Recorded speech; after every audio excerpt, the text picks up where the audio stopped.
This podcast is produced by the Fireside Chat Club of Canada. Hello everyone, it's James. Now you might be saying to yourself, gee, you sound terrible. Well, it's one of those things that it sounds worse than it is. But I cannot do the entire show like this week. Although, you have to admit it does sound amazing. So, with that in mind, I have a little surprise for you.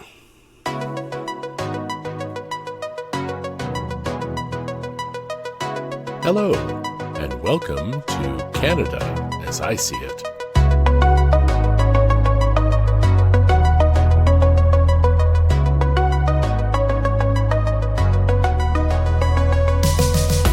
Hello, and welcome to the show. My name is Ryan, and I am an artificially generated voice provided by AI-speaker.net. I will be taking care of letting you know what is going on in Canada this week, while James gets over the nastiness that has taken his voice. You heard him. It doesn't sound good. Originally, I was just going to cover for him vocally, but he also decided to go a little more full-on and show you what a mostly AI podcast would sound like. About 75% of today's show was generated through Google's AI mode. James asked it to create an essay using a few parameters, like This Week in Canada and Celebrity Notes.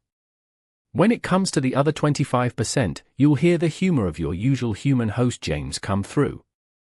So, without further ado, here we go. As we enter the month of March, Canada is packed with major industry conventions, winter festivals, and high-energy sporting events. PDAC 2026 in Toronto.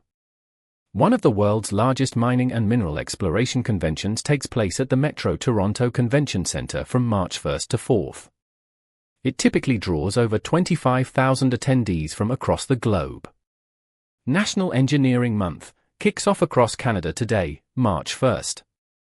Look for doors open events at universities and tech companies, including a special Engineers Canada webinar on March 3rd. FIFA World Cup 2026 Countdown. On March 3rd, Toronto marks the 100-day countdown to the FIFA World Cup 2026 with community celebrations. Moving on to festivals and culture. Igloofest in Quebec City. The massive outdoor electronic music festival continues with a multi-day pass starting March 5th and a headline performance by Chris Lake on March 7th at Jean Beliveau Place. Snow King's Winter Festival in Yellowknife. The month-long celebration inside a massive snow castle on Great Slave Lake begins today, March 1st. Holi, Festival of Colors. Early celebrations for the Hindu Spring Festival include a boat cruise in Vancouver today, and a community fest in Durham on March 7th. Montreal Puppet Festival, the Festival International de Castelliers dedicated to the art of puppetry begins March 4th. In sports. No discussion of a week in Canada is complete without the Frozen game. The NHL trade deadline is this coming Saturday, March 6th. In 2026, the narrative is centered on the Canadian Cup drought. This week, fans will be glued to phones, hoping for the one trade that might finally bring the Stanley Cup back to Canadian soil for the first time since 1993. Canada is also in a state of high anticipation for the 2026 FIFA World Cup, which will be co-hosted by Canada, Mexico, and the United States later this summer. Vancouver and Toronto are in the final stages of stadium renovations. This week, the Voyageurs, Canada's soccer supporters group, are organizing nationwide rallies to drum up support for the men's national team, which has seen a meteoric rise in the FIFA rankings. Other sporting events going on this week. The Montana's Briar in St. John's. The Canadian Men's Curling Championship runs daily at the Mary Brown Centre throughout the week. World Aquatics Diving World Cup in Montreal. The first stop of the World Tour features elite international divers at the Olympic Park Sports Centre today, as well. National Awareness Days. Today is Zero Discrimination Day and Self-Injury Awareness Day. March 3rd, World Wildlife Day and World Hearing Day. March 5th, International Women's Day preview events. Official day is March 8th, including a defense team panel. Now, those are all of the events happening around the country. Let's look at some birthdays. Today, Justin Bieber, the Stratford, Ontario native, turns 32 this year. In 2026, Bieber remains a titan of the global pop industry, but his focus has shifted toward more introspective, soulful projects and philanthropy within the Canadian healthcare sector. Wednesday would have been the 72nd birthday of Catherine O'Hara, who passed just over a month ago, on January 30th. Eugene Levy's birthday is on the same day as Catherine's, March 4th, although Eugene is 8 years the elder. The comedic chemistry between these two is legendary, and their shared birthday remains a point of celebration for Canadian cinephiles. Stompin' Tom Connors was born on March 9th, but as like those of us who are getting older, we like to celebrate as long as we can.